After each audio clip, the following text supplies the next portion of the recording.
Aujourd'hui, il s'agira pour moi d'inscrire en priorité la satisfaction des attentes des populations au cœur de l'action de la gendarmerie nationale et de garantir à la nation sénégalaise une sécurité et une défense qu'elle mérite. D'abord, en tant que force de souveraineté, notre institution consolidera son engagement à contribuer à la sécurité ainsi qu'à l'intégrité du territoire pour mieux garantir le fonctionnement normal de l'État en toutes circonstances et contre toute forme de menace. Ensuite,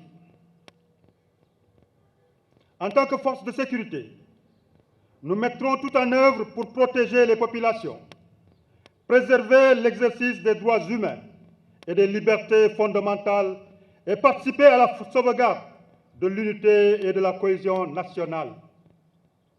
Enfin, en tant que force humaine, la gendarmerie s'engage à prêter une meilleure attention aux victimes et aux couches vulnérables en apportant des réponses adaptées et efficaces aux sollicitations des justiciables qui seront traitées avec toute la célérité requise. La seule présence du gendarme devra apporter sérénité et confiance.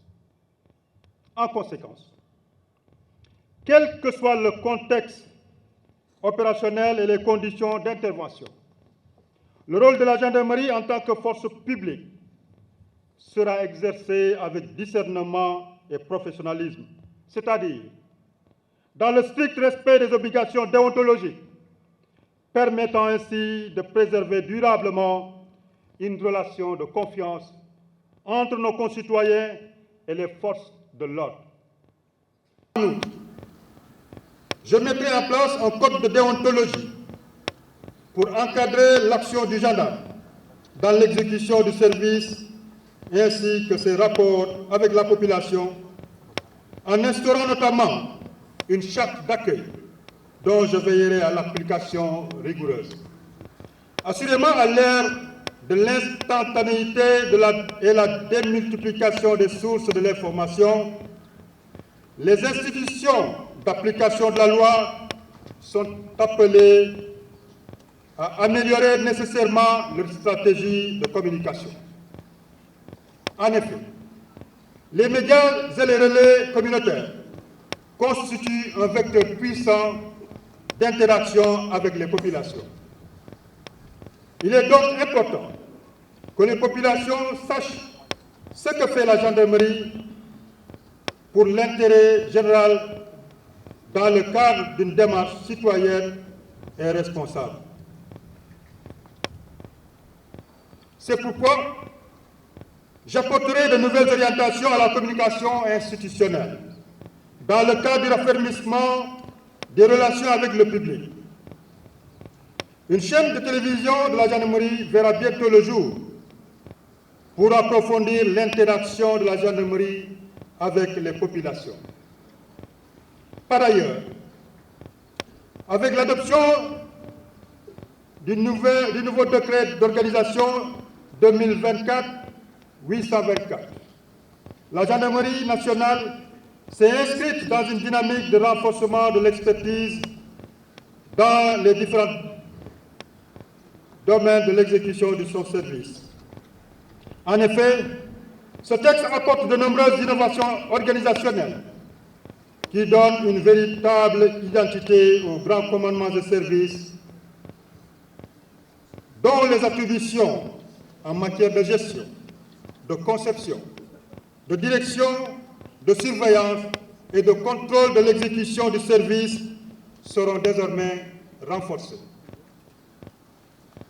Au titre du cadre d'emploi, j'engagerai une réflexion doctrinale sur le décret 74-571 portant règlement sur l'emploi de la gendarmerie et son service dans le but de l'adapter à l'évolution des missions et de l'environnement sécuritaire. Messieurs les officiers généraux, officiers, sous-officiers et gendarmes auxiliaires, La compétence et la probité doivent demeurer nos repères permanents. Je vous commande de faire preuve en toutes circonstances de discipline, de droiture, de désintéressement et d'engagement en amont, de professionnalisme dans l'exécution du service comme dans la vie quotidienne. L'action de la gendarmerie doit être fondée sur la légalité, la déontologie et surtout l'éthique qui est au-dessus de la pyramide des valeurs. En ce qui me concerne, je m'engage solennellement à avoir les mêmes exigences vis-à-vis de ma propre personne. Mon engagement à vos côtés sera quotidien et toujours bienveillant, notamment dans le cadre de l'exercice de vos fonctions. Je ne ménagerai aucun effort pour l'amélioration de votre bien-être et celui de vos familles.